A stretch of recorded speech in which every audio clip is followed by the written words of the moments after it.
ప్రతిష్టాత్మక కాళేశ్వరం ప్రాజెక్టు నిర్మాణంలో ఘోరమైన వైఫల్యాలున్నట్లు విజిలెన్స్ అధికారులు గుర్తించారు. ఈ మేరకు రిపోర్టును విజిలెన్స్ అధికారులు ప్రభుత్వానికి సమర్పించినట్లు తెలిసింది. ఈ నివేదిక ప్రకారం 16 నుంచి 21 వరకు పియర్స్ డ్యామేజ్ అయ్యాయి. రాఫ్ట్ సపోర్ట్ కొట్టుకుపోవడం వల్ల డ్యామేజ్ అయిందని ఏజెన్సీ అత్యంత నిర్లక్ష్యం వల్లే ప్రమాదం జరిగినట్లు విజిలెన్స్ రిపోర్టులో పేర్కొన్నారు.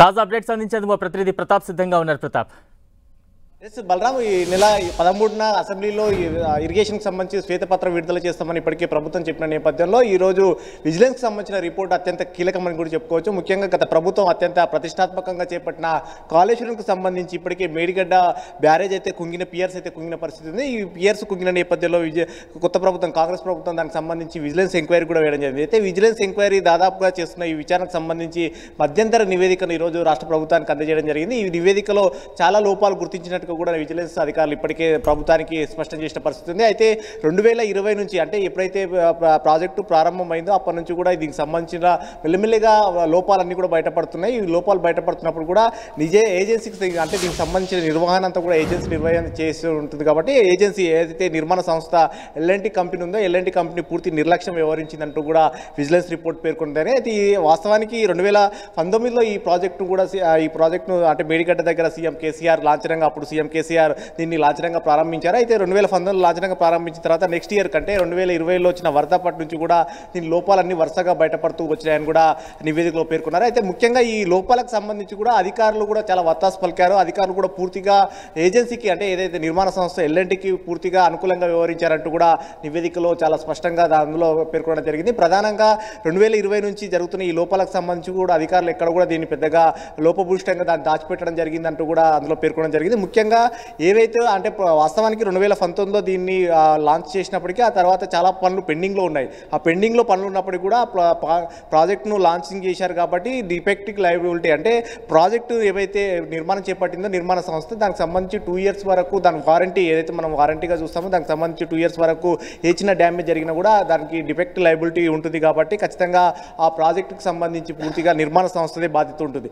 అయితే ఈ నిర్మాణ పనులు పూర్తి అయిన తర్వాతనే డిఫెక్ట్ లయబిలిటీ అనేది పరిగణలోకి రావాల్సి ఉంటుంది. కానీ ఏజెన్సీకి సంబంధించి, ముఖ్యంగా ఏజెన్సీకి అనుకూలంగా అప్పుడు అక్కడ ఉన్న ఈఎన్సీ వెంకటేశ్వర్లు అనుకూలంగా వ్యవహరించారు. లెటర్ రాయడం వల్ల ప్రభుత్వానికి అక్కడ పనులు పూర్తయ్యాయని చెప్పేసి లెటర్ రాయడం, దీనివల్లనే 2020లోనే లెటర్ రాయడం వల్ల దానికి సంబంధించి మొత్తం వారికి బ్యాంక్ గ్యారంటీగా ఉన్న డబ్బులన్నిటికీ రిలీజ్ చేయడం, కానీ ఇవన్నీ కూడా ఏజెన్సీకి అనుకూలంగా వ్యవహరించారు. ఇదంతా కూడా లోపభూయిష్టంగా చాలా వరకు జరిగింది. దీనికంతా కూడా అధికారులు అదేవిధంగా ఏజెన్సీకి సంబంధించి ఇద్దరు కలిసి కుమ్మక్క చేయడం వల్లనే నాణ్యత లోపాలు కూడా చాలా వరకు స్పష్టంగా కనబడుతున్నాయి. అందుకని ఆ పియర్స్ అన్నిటి కుంగినాయని కూడా అందులో పేరు కూడా జరిగింది. మొత్తం మీద దీనికి సంబంధించి ఇప్పుడు మధ్యంతర నివేదిక అయితే ఒక హాట్ టాపిక్గా మారిందని చెప్పుకోవచ్చు. ముఖ్యంగా ఏజెన్సీకి సంబంధించి ఈఎన్సీ వెంకటేశ్వర్లు, అప్పుడు ఈఎన్సీగా దానికి రామగుండంకి సంబంధించిన సస్పెండ్ చేసి ప్రభుత్వం ఆయనను పక్కన పెట్టిన నేపథ్యంలో, ఆయన గతంలో దీనికి సంబంధించి ఈ రిపోర్ట్ వచ్చిన నేపథ్యంలోనే ఆయనను పక్కన పెట్టినట్టు కూడా ప్రభుత్వ వర్గాలు చెప్తున్నాయి. అప్పుడు ఈఎన్సీగా పనిచేసిన వెంకటేశ్వర్లు పూర్తిగా ఎల్ఎన్టీ సంస్థకు అనుకూలంగా వ్యవహరించారు. దీనికి పనులు పూర్తి కాకముందుకే పనులు పూర్తి అయినట్టుగా కూడా లేఖ రాయడం, దాంతో వల్ల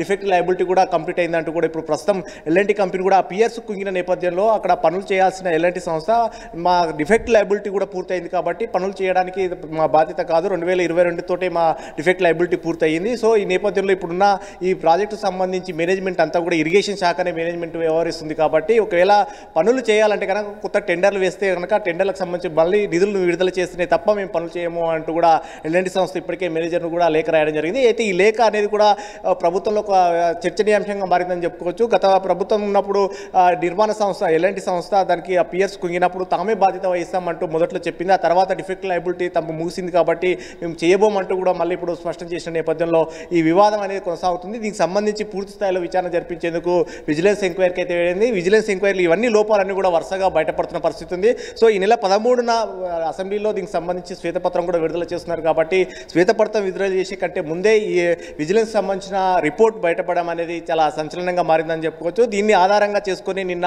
వడివడిగా చర్యలు కూడా తీసుకోవడం జరిగింది. విజిలెన్స్ రిపోర్టు ప్రభుత్వానికి ప్రభుత్వానికి అందడం వల్లనే ఈఎన్సీ లోపాలు చాలా స్పష్టంగా బయటపడ్డాయి. ముఖ్యంగా కాళేశ్వరంకి సంబంధించి రామగుండం ఈఎన్సీగా పనిచేస్తున్న వెంకటేశ్వర్లు లోపాలు చాలా స్పష్టంగా బయటపడ్డ నేపథ్యంలో ఆయనను సర్వీస్ నుంచి తప్పుకోవాలని కూడా ఆదేశాలు ఇస్తూ కూడా జీవో జారీ చేయడం జరిగింది. సో మొత్తం మీద ఇప్పుడున్న సిచ్యువేషన్కి సంబంధించి ఇరిగేషన్కి సంబంధించిన ప్రాజెక్ట్ సంబంధించి మేడిగడ్డకు సంబంధించి ఇప్పటికే మంత్రులు అధికార పక్షం నుంచి పెద్ద ఎత్తున విమర్శలు కూడా చేస్తున్న పరిస్థితి ఉంది. మరోవైపు ఇరిగేషన్ శాఖ మంత్రిగా ఉన్న ఉత్తమ్ కుమార్ రెడ్డి వరుసగా దీనికి సంబంధించి కూడా మేడిగడ్డ పూర్తిగా పనికి రాకుండా మారింది కాబట్టి అక్కడ పియర్స్ ఏవైతే 3 పియర్స్ కుంగాయో ఆ పియర్స్ను కూడా పూర్తిగా తొలగించాల్సి ఉంటుంది. తొలగించాల్సిన సందర్భంలో తీసుకోవాల్సిన జాగ్రత్తలు అనేది చాలా ఇంపార్టెన్స్. ముఖ్యంగా రాక్ డ్యామ్ అంటే మొత్తం ఆడ డ్యామ్ నిర్మించాల్సిన ముందుగా చేయాల్సిన అంటే వరదను డైవర్షన్ చేయడానికి కూడా చేయాల్సిన పనులు ఉంటున్నాయి. ఇవన్నీ కూడా పెద్ద ఖర్చుతో కూడుకున్న అంశానికి సంబంధించి ఈ అన్ని అంశాలను కూడా పదే ప్రస్తావిస్తున్న పరిస్థితి. కాళేశ్వరంకి సంబంధించిన అంశం అనేది దీంతో పాటు మిగతా ఒక మేడిగడ్డ ఒకటే కాదు, కాళేశ్వరంలో అంతర్భాగంగా ఉన్న మేడిగడ్డతో పాటు అన్నారం, సుందిల్ల ఇక్కడ కూడా డ్యామేజెస్